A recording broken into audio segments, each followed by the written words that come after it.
दिल्ली की भीड़-भाड़ और शोर-शराबे से दूर जाने की बात तीन पुराने दोस्त कर रहे थे। अर्जुन, कबीर और राघव। तीनों एक ही कॉलेज में मिले थे और अब अलग-अलग जॉब्स में बिजी जिंदगी जी रहे थे। अर्जुन ने ही आइडिया दिया, भाई एक काम करते हैं, अगले हफ्ते मेरे गांव चलते हैं राजस्थान। बहुत दिन से मन है तुम्हें अपने गांव दिखाने का। वहां एक पुरानी हवेली है, बड़े अजीब राज हैं उसमें। कबीर हमेशा एडवेंचर के लिए तैयार रहता था। उसने तुरंत बोला, भाई बस बोलने की देरी है, मुझे तो वैसे भी ये शहर की भीड़ से थोड़ी ब्रेक चाहिए। राघव ने थोड़ा सोचकर कहा, देखो तुम लोग हमेशा थ्रिल के चक्कर में रहते हो, मैं चल तो लूंगा, लेकिन अगर वहां कोई पंगा हुआ तो जिम्मेदार तुम दोनों होगे। अर्जुन हंस पड़ा, बस फिर तय हो गया, इस वीकेंड हम गांव जा रहे हैं। तीनों ने रात की ट्रेन पकड़ी। प्लेटफॉर्म पर चाय और समोसे खाते हुए उन्होंने कॉलेज के दिन याद किए। ट्रेन की खिड़की से हवाएं अंदर आ रही थीं। कबीर ने कैजुअली पूछा, वैसे वो हवेली वाली कहानी क्या है जो इतना एक्साइटेड है तू? अर्जुन ने जरा धीरे टोन में कहा, गांव में एक पुरानी हवेली है जिसे लोग शापित हवेली कहते हैं उसमें एक नवाब का खजाना छुपा है, लेकिन उसकी रक्षा एक आत्मा करती है, एक घोड़े पे सवार भूत। राघव हंस पड़ा, भाई ये सब गांव वाली अफवाह होती हैं, तुम्हें पता है ना, लोगों को कहानियां बनाने का शौक होता है। अर्जुन सीरियस हो गया, शौक होता तो मैं भी ना मानता, लेकिन मैंने अपने दादा से खुद सुना है, जो भी हवेली में खजाना ढूंढने गया वापस नहीं आया। उस रात ट्रेन की खिड़की के बाहर अंधेरा था। तीनों की हंसी मजाक के पीछे एक छुपी हुई क्यूरियोसिटी। सुबह ट्रेन राजस्थान के एक छोटे स्टेशन पर रुक गई। वहां से जीप लेकर वो अर्जुन के गांव पहुंचे। गांव एकदम अलग था, मिट्टी के घर, पुराने कुएं और दूर तक रेगिस्तान का नजारा। हवा में एक अजीब सा सन्नाटा था। गांव में लोग उन्हें देखकर मुस्कुराते जरूर थे, लेकिन जब भी हवेली शब्द सुनते उनके चेहरे पर एक घबराहट आ जाती। शाम को तीनों ने चाय की दुकान पर एक बूढ़े फकीर को देखा, सफेद दाढ़ी और पीला टर्बन। उसने अर्जुन को पहचाना और बोला, अर्जुन बेटा, तू वापस आ गया, लेकिन अपने दोस्तों को हवेली मत ले जाना। कबीर हंसा, बाबा जी आप लोग अननेसेसरीली डराते हो, वैसे भी हम सिर्फ देखने जाएंगे, कुछ करेंगे थोड़ी। बाबा ने आंख बंद करके बस एक लाइन बोली, जो खजाना ढूंढने जाता है खुद खजाना बन जाता है। उसकी बात सुनकर तीनों थोड़ा सीरियस हो गए, पर फिर भी एक्साइटमेंट ज्यादा थी। अगली सुबह तीनों बाइक पर निकले। सूरज तेज चमक रहा था। रेगिस्तान के रास्ते से गुजरते हुए दूर से एक काला सा ढांचा नजर आया, पुरानी हवेली। दरवाजों पर जंग लगी हुई थी। बड़े बड़े पत्थर के गेट को धक्का देते ही एक ठंडी हवा चली। कबीर ने मजाक किया, भाई एसी चल रहा लगता है। अंदर पेंटिंग्स टूटी हुई थीं और दीवारें कभी राजसी शान का निशान लग रही थीं। एक कोने में एक बड़ा संदूक पड़ा था। राघव ने टॉर्च जलाकर संदूक खोला। उसमें एक पुरानी डायरी मिली। उसके पहले पेज पर लिखा था, जो मेरा विश्वास तोड़ेगा उससे मैं कभी जीने नहीं दूंगा। मेरा घोड़ा और मैं हमेशा रखवाली करेंगे। कबीर डायरी पढ़कर हंसने की कोशिश करता रहा, पर उसके हाथ हल्के से कांप रहे थे। डायरी के शब्द गुनगुनाते ही एक आवाज गूंज उठी, धर धर धर, जैसे कोई घोड़ा पत्थर पर दौड़ रहा हो। तीनों ने एक दूसरे को देखा। अर्जुन कहते ही रहा, यह आवाज सच में है या मुझे लग रही है? अचानक सामने से एक सफेद घोड़ा दिखाई दिया। उस पर एक आदमी, पुराने नवाबी लिबास में, लाल आंखें, हाथ में तलवार। उसका चेहरा धुंधला था, पर उसकी आत्मा का गुस्सा साफ दिख रहा था। अर्जुन चिल्लाया, भागो! तीनों सीढ़ियां उतरकर हवेली के अंधेरों में भागने लगे। हर तरफ घोड़े की टाप गूंज रही थी। कबीर गिर पड़ा, पर राघव और अर्जुन ने उसे खींच लिया। भूत तलवार लेकर उनके पीछे था। घोड़ा तेज रफ्तार से दौड़ रहा था। तीनों हवेली के बड़े गेट की तरफ भागे और जैसे ही बाहर गिरे, आवाज अचानक चुप हो गई। जमीन पर गिरकर तीनों जोर जोर से सांस लेने लगे, पसीने से भीग चुके थे। राघव ने डर से कहा, भाई, अब भी कहता है ये सब अफवाह है? कबीर ने अपने कपड़े झाड़ते हुए कहा, जो भी था असली था, और उस डायरी की बात भी सच है। अर्जुन चुपचाप हवेली की तरफ देखता रहा। खजाना अंदर है और भूत उसकी रक्षा कर रहा है, लेकिन सवाल यह है कि हमने जो देखा वो बस शुरुआत थी या अंत? दूर हवेली अंधेरे में खड़ी थी। घोड़े की टाप की गूंज अब भी उनके कानों में गूंज रही थी। रात को गांव वापस आने के बाद तीनों दोस्त एक ही कमरे में बैठे थे। चूल्हे की रोशनी में उनके चेहरे पे डर और उत्सुकता दोनों दिख रहे थे। कबीर ने कहा, भाई, जो हमने देखा वो किसी भूत फिल्म से कम नहीं था। अब मुझे लगता है कि हमें वापस नहीं जाना चाहिए। अर्जुन चुपचाप डायरी के पन्ने पलट रहा था। तुम दोनों समझते क्यों नहीं? ये डायरी सिर्फ धमकी नहीं, एक राज भी है। हवेली में खजाना छुपा है। अगर हमने उसका सच जान लिया तो शायद भूत का भी राज समझ आएगा।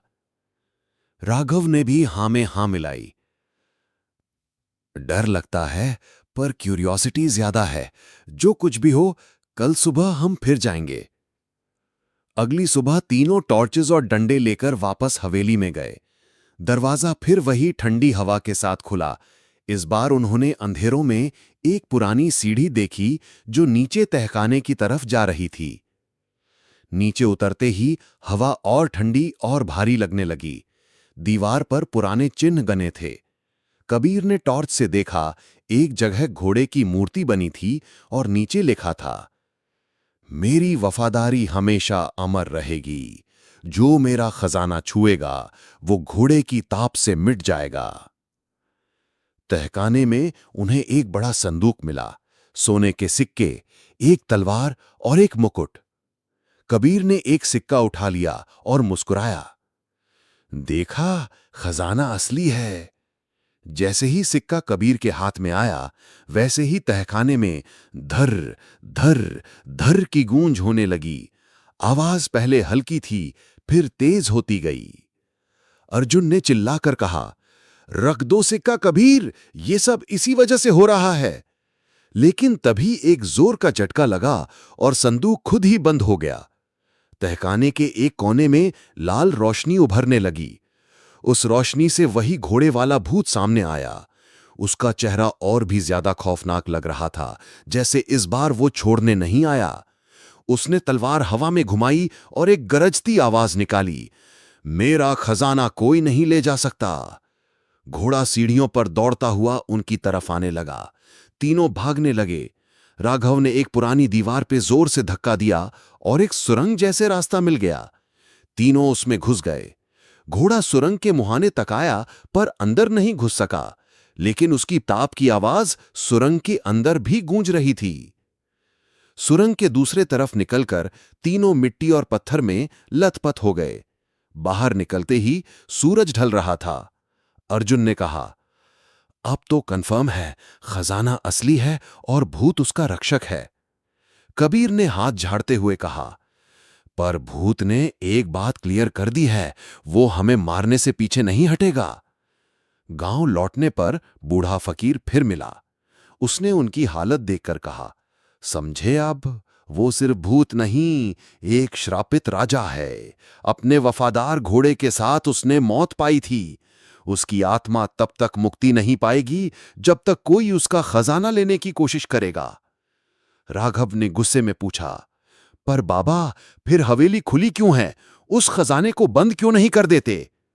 बाबा ने सिर हिलाकर कहा, वही तो श्राप है बेटा, हवेली अपना शिकार खुद बुलाती है। तुम तीनों अब उसके दायरे में आ गए हो। तीनों चुप हो गए। उनके दिल में अब डर के साथ एक और बात पक्की हो गई थी, ये कहानी अब उनके हाथ से बाहर है। तीन दोस्त अर्जुन, कबीर और राघव अब जानते थे कि वो सिर्फ एक एडवेंचर पर नहीं, बल्कि मौत के खेल में उतर चुके थे। बाबा के शब्द उनके दिमाग में गूंज रहे थे, हवेली अपने शिकार खुद बुलाती है। फिर भी तीनों ने फैसला किया। अर्जुन बोला, अब वापस हटना नामुमकिन है, सच जान के ही जाएंगे। कबीर ने हिचकिचाते हुए कहा, भाई अगर हम अंदर गए तो हो सकता है वापस ही ना आए। राघव ने दोनों का कंधा पकड़कर कहा, जो भी हो अब हम साथ हैं। अंदर घुसते ही हवेली और भी भयानक लग रही थी। जहां कहीं भी टॉर्च पड़ती, दीवारों पर परछाइयां हिलने लगती। ऊपर से हवा में घोड़े के दौड़ने की हल्की गूंज पहले ही शुरू हो गई थी। इस बार उन्हें एक बड़ा हॉल दिखाई दिया। हॉल के बीच एक सोने का तख्त पड़ा था। उस तख्त पर एक मुकुट रखा था और उसके पीछे एक मूर्ति, राजा और उसका घोड़ा। अर्जुन धीरे से बोला, यही है राज, यही वो राजा था। जैसे ही वो तख्त के पास पहुंचे, हवा तेज हो गई, दीवारों पर दिए अपने आप जलने लगे और तभी एक जोर की गूंज, धड़ धड़ धड़म। सफेद घोड़ा हॉल के बीच में आ खड़ा हुआ। उस पर बैठा था वही भूत, तलवार चमकाते हुए। उसकी आवाज पूरी हवेली में गूंज उठी, मेरा विश्वास तोड़ने वाले इंसान, अब तुम्हें खौफ के अलावा कुछ नहीं मिलेगा। रात का समय था। चांदनी रेगिस्तान पर बिखरी हुई थी। तीनों ने टॉर्चें जलाईं और हवेली के भेंट पर पहुंचे। अर्जुन ने हिम्मत जुटाकर चिल्लाया, रुको, हमें सच बताओ, ये खजाना क्यों, ये शराब क्यों? भूत ने घोड़े को रोका। उसका चेहरा धुंधला था, पर आंखों से आंसू जैसे टपक रहे थे। उसने कहा, मैं नवाब इल्तास खान अपने घोड़े सुल्तान के साथ इस हवेली का मालिक था। मेरे खिलाफ मेरे ही लोगों ने साजिश की। मुझे खजाने के लिए धोखा दिया गया और इस हवेली में ही कत्ल कर दिया गया। तब से ये मेरा श्राप है कि मेरा खजाना कभी किसी और का नहीं हो सकता। हवेली हिल उठी, दीवारें टूटने लगीं, भूत की आंखें फिर लाल हो गईं।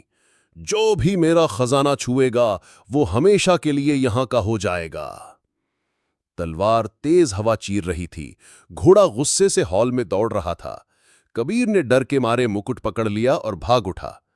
अर्जुन और राघव चिल्लाए, पागल है क्या, वापस रख। लेकिन देर हो चुकी थी। घोड़ा कबीर के पीछे दौड़ा, तलवार उसके बाल बाल चूकी। तीनों सुरंग की तरफ भागे जहां से वो पहले निकले थे। हवेली की दीवार उनके पीछे गिरती जा रही थी। आखिरी पल में कबीर गिर गया। अर्जुन और राघव ने उसे खींचने की कोशिश की, लेकिन घोड़े वाली ताप इतनी तेज थी कि लग रहा था जमीन ही फट जाएगी। अर्जुन ने जोर से चिल्लाकर कहा, सिक्का और मुकुट वापस फेंक दे। कबीर ने थरथराते हाथ से मुकुट जमीन पर फेंक दिया। जैसे ही मुकुट तख्त पर गिरा, भूत रुक गया। उसका चेहरा शांत हो गया, घोड़ा रुक गया और धीरे धीरे वो लाल रोशनी में घुलकर गायब हो गया। तीनों सुरंग से बाहर निकल आए। सुबह होने को थी। मिट्टी और पसीने से भीगे हुए वो जमीन पर गिर गए। कबीर की जेब से एक पुराना सिक्का निकलकर जमीन पर गिर गया। वो खुद हैरान था, मैं तो वापस फेंक चुका था, फिर ये कैसे? अर्जुन और राघव उससे देखते रहे। उन्हें समझ आ गया, हवेली ने उन्हें छोड़ दिया, पर अपना निशान उनके साथ भेज दिया। दूर से हवेली बिल्कुल सन्नाटा लिए खड़ी थी, लेकिन उनके कानों में अब भी घोड़े की ताप गूंज रही थी। राघव ने धीरे से कहा, भाई क्या हम बचे भी हैं या बस अब अगले शिकार हैं? दोस्तों, अगर आप बताना चाहते हो कि मैं नेक्स्ट स्टोरी किस टॉपिक पे लाऊं, तो कमेंट कर सकते हैं। आप अपनी स्टोरी मुझे इंस्टाग्राम पर भेज सकते हैं। लिंक चैनल डिस्क्रिप्शन में मिल जाएगा। और कहानी के लास्ट में अपना नाम सुनने के लिए नाम कमेंट करें। धन्यवाद दोस्तों।